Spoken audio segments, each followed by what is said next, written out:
Cannot stop till you finish. ఈరోజు ఇన్స్టాగ్రామ్లో చూసా ఇది. అంటే ఏంటి, మనం ఏదైనా స్టార్ట్ చేస్తే ఎట్ ఎనీ కాస్ట్ అది ఫినిష్ అయ్యేంత వరకు ఆపకుండా చేస్తూనే ఉండాలా, లేకపోతే పాపం తగులుతుందా? అసలు ఈ ప్రెషర్ ఎందుకు? ఒక ఎగ్జాంపుల్ చెప్తా. నా లైఫ్లో నేను చూసిన క్లోజెస్ట్ విమెన్ మా అమ్మ, అత్తయ్య. మా అమ్మ షీ రన్స్ ఆన్ పర్ఫెక్షన్. పొద్దున్నే లేస్తుంది, మిడ్ నైట్ వరకు పని చేస్తూనే ఉంటుంది. She never ask for help. Cutting, cooking, cleaning, planning, everything ఒక్కటే మేనేజ్ చేసుకుంటుంది. ఎందుకమ్మా ఇంత కష్టపడతావు అని అడిగితే అలవాటు అయిపోయిందంట.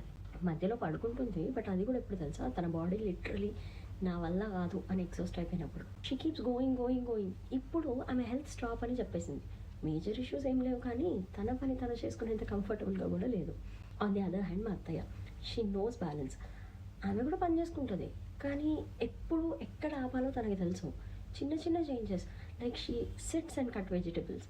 She takes break half an అవర్కి ఒకసారి. She can ask for help without any guilt. ఏమైనా రాకపోతే షీ డైరెక్ట్లీ సేస్ నాకు రాదు అండ్ సీక్స్ హెల్ప్. అంతా నాకే తెలుసు, మొత్తం నేనే చేయాలి, నేను లేకపోతే ఎట్లా అన్న ప్రెషర్ లేదు ఆమెకి.